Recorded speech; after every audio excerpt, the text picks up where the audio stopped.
Hello, I'm Bhumipat Chanmai. The title of the story is The Quiet Floor.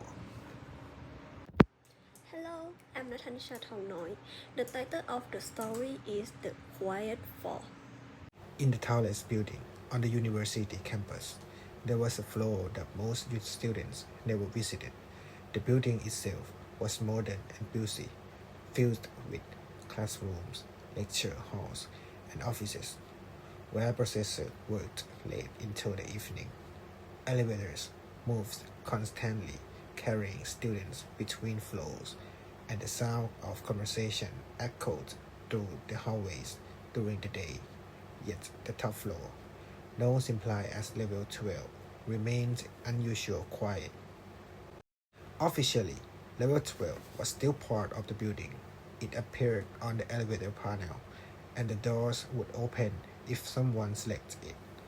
However, there were no classroom lists on the directory, no offices assigned to staff, and no scheduled activities that required students to go there. Over time, most people stopped noticing it altogether. Some students had heard vague stories about the floor. A few claimed it had once been used for research but was rather closed.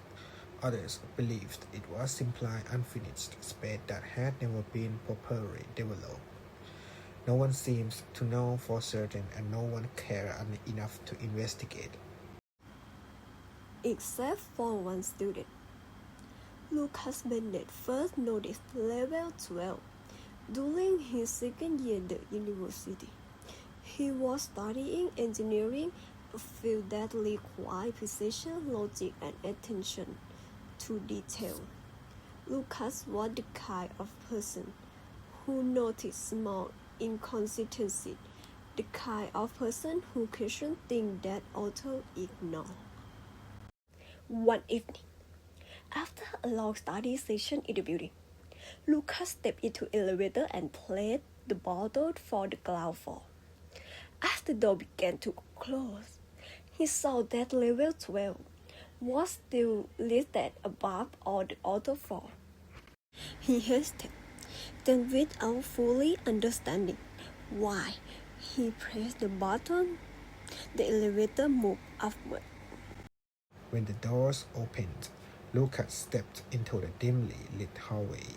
The air felt cooler than the floors below, and the silence was immediate and complete. There were no voices and footsteps, no distant sounds of activity, only stillness. He expected to find empty rooms or storage spaces, but when he opened the first door, he found something unexpected. The room was furnished. There was a desk, a chair, and a bookshelf filled with neatly arranged notebooks. Everything appeared clean, organized, and recently used. Lucas stepped inside. On the desk, there was an open notebook. Curious, he leaned closer and began to read. The page was filled with handwritten notes, but they were not academic notes. They were thoughts.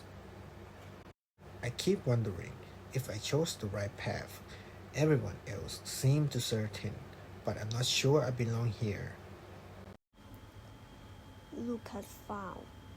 He turned the page another entry. I told my parents I'm doing well, but I haven't told them how lost I feel. I don't want to disappoint them. Lucas stepped back. The room suddenly felt different. It did not feel like a classroom or an office. It felt personal. He left the room and continued down the hallway. Each door he opened revealed a similar space, each one containing a desk and a notebook filled with handwriting entries. The writing in each notebook was different, but the tone was similar. Uncertainty, doubt, fear. These were not official records, they were private thoughts. Lucas returned to the elevator, his mind unsettled. He could not understand why such rooms existed in the building. or who had written the entries in the notebooks. The next day, he tried to ask the professor about level 12. The professor seemed confused and said there were no classes held on that floor. When Lucas mentioned the room and the notebooks, the professor simply smiled politely and suggested that Lucas might have misunderstood what he had seen. But Lucas knew what he had seen. Over the following weeks, he returned to level 12 several times. It visibly revealed more notebooks, more entries, more voices that seemed to express thoughts students rarely spoke aloud. One evening, as Lucas sat in one of the quiet rooms, he began to recognize something familiar in the writing: the doubts, the uncertainty, the pressure to meet expectations. These were not unfamiliar ideas. They were his own. He had simply never written them down. For a long time, Lucas has focused on doing well in his studies, following a clear path toward a stable future. He rarely allowed himself to question whether that path was truly his own. Yet as he read the entries in the notebooks, he realized that many students shared the same silent concern. They simply did not express them openly. On one particular visit, Lucas noticed an empty desk. Unlike the other rooms, this one had no notebook, only a pen.